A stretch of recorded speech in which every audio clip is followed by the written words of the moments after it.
While video games might not be saving the world anytime soon, playing games on consoles has become a lot more advanced with the introduction of the internet. It's a really good example of digitalization, that is, adding extra features to increase how an item is used, especially in relation to new technologies. This video is mainly to talk about how video game consoles have benefited from digitalization.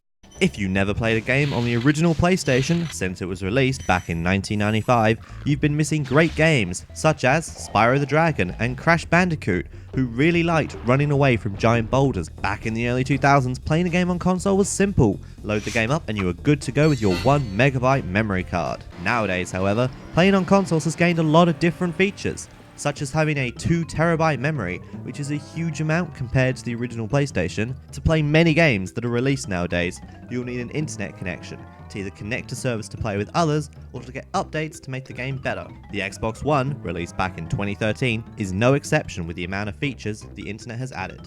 Straight from the pause menu, you have the ability to screenshot and record game footage, and if you link your console with YouTube, you can upload the video directly to there. Or if you link it to Twitch, which is a streaming service, you can have other people watch as you play the game live, no matter what game you're playing. Even single player games that have no multiplayer mode now have features in them so you can share what you've done and compete with others in some way. Take the game Just Cause 3 for example.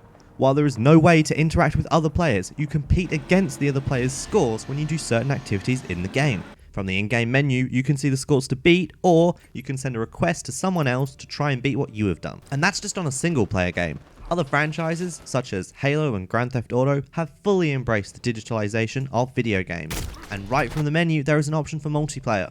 You can at any time play with or against people from all across the world, record what you've done, and then upload the footage of your amazing achievement. Or more likely, upload the disaster when it all goes wrong for everyone to see. From the Xbox 360 to the Xbox One, all games have achievements, a reward if you complete a certain objective or feat. However, now on the new console, when you complete one of these achievements in any game, you then get the option to share it with all your Xbox friends, so they can all know about the random quest you have just completed. These types of things were just not possible on old consoles. If you did something unusual, there was no way to share it with others unless you played it in front of your friends. Now, within 5 button presses, you can show hundreds of people what you've accomplished in a game. Developers have increased what was already an interactive media into something a lot more social than it used to be. You can search on a web browser or watch videos on YouTube or Netflix, all thanks to the extra capabilities the use of the internet has allowed consoles to have. Video game consoles aren't just for games anymore. Unlike the old PlayStation, you can practically do anything on them, which is all thanks to the internet.